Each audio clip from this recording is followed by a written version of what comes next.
हुक्मरान की सालगिरह का केक काटेंगे। उनके बारे में ये है कि इन्हें मौका ना मिला किसी कॉलेज, यूनिवर्सिटी या मकतब में जाने का, इसलिए ये लिखना पढ़ना नहीं जानते थे। लेकिन इन्हें दुनिया ने दी ग्रेट मुगल का नाम दिया, मुगल आजम से के नाम से पुकारा, इसलिए कि वो जीरक थे और उन्होंने अपने साथ जो मुशीर रखे थे उनको 9 रतन कहा जाता है। जो हर शख्स जो था वो अपने अपने शोबे में इस कदर नुमाया था और इतनी अहमियत का हमल था और इतनी अहलियत थी उसमें कि वो पूरे हिंदुस्तान को चलाने के लिए जब मशवरा देता था तो वो मशवरा जो है वो अमल में जब ढलता था तो फिर हिंदुस्तान सोने की चिड़िया बन जाता था। इसलिए ज़िंदगी में मैं सारे मुगल भाइयों से बहनों से इल्तमास करूंगा कि जब भी मशवरा करें तो किसी रतन से करें।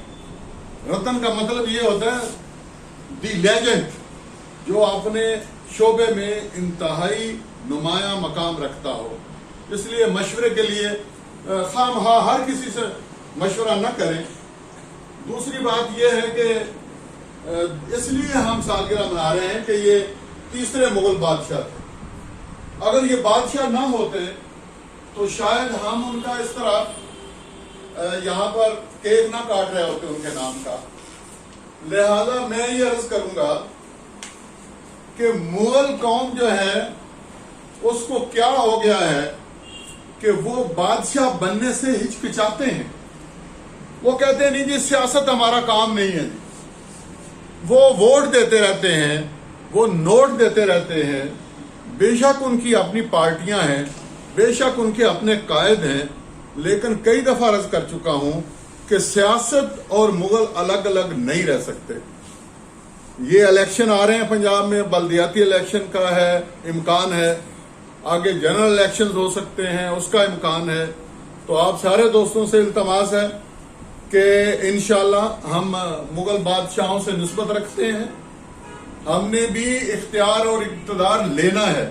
जब तक इख्तियार और इक़्तिदार नहीं होगा आप ना कुछ अच्छा कर सकते हैं ना कुछ बुरा कर सकते हैं। इस मुल्क के अंदर अगर अच्छाई लानी है और अगर शहनशाह अकबर जैसी हुक्मरानी लानी है और अवामी खुशहाली का दौरा होना है, मजहबी रवादारी पैदा करनी है, समाजी मसावात को फरोग देना है और अच्छी हुक्मरानी इस मुल्क में लेकर आनी है, तो फिर अगर आप खुद अहले सरवत हैं, अगर आपके अंदर सियासी सूझबूझ है, तो आप खुद मैदान में निकलिए। जिस सतह का चाहते हैं उस सतह का इलेक्शन लड़िए। अगर आप नहीं लड़ सकते तो अपने किसी भाई को, दोस्त को जो समझते हैं कि इसमें ये सूझबूझ है और वो जाकर इस मुल्क की खिदमत कर सकता है, उसको आगे लाइए।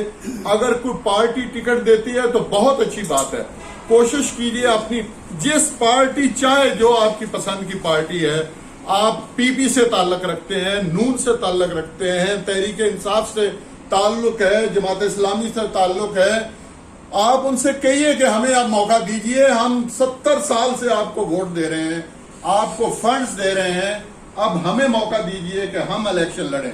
अगर वो देते हैं मौका तो बहुत अच्छी बात है, वरना आजाद खड़े हो जाइए। 1 दफा 2 दफा यकीन जानिए अल्लाह ताला ने आपके अंदर वो अहलियत रखी है कुदरती तौर पर। ये हो नहीं सकता कि बंदा मुगल हो और नुमाया ना हो। यहाँ बड़े शायर हैं लेकिन जब्बार मिर्जा जैसा शायर नहीं हो सकता।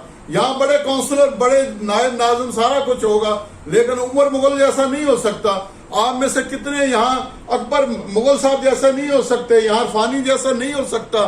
ये नस्लों को अल्लाह ने बनाया है, नस्लों की पहचान इसीलिए कराई है कि उनमें कोई ख्वास डाल दिए हैं। आप में ख्वास हैं, आप क़यादत के अहल हैं, आपके अंदर अहलियत है, आप लोगों की रहनुमाई कर सकते हैं।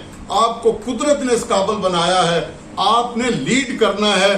4.5 करोड़ होने का मतलब ये नहीं है कि असेंबली में ढूंढने से ना मिले, सुबाह असेंबली में तलाश करें सिर्फ 2 मिले। 4.5 करोड़ होने का मतलब ये है कि अपनी वोट की ताकत को इस मुल्क की खिदमत के लिए आपने काम में लाना है और आगे बढ़ना है। और इलेक्शन से शर्माना नहीं है, इक़्तिदार शर्मिंदगी नहीं है, ये जरूरत है और ये हमारा फर्ज है कि हम अपने मुगल बादशाहों के छोड़े हुए हजूरे काम को फिर से सोने की चिड़िया پاکستان کو بھی بنائیں اور لوگوں کو بتائیں کہ مغل اور سیاست کبھی جدا جدا نہیں رہ سکتے۔ آپ کا بہت شکریہ، آپ تشریف لائے۔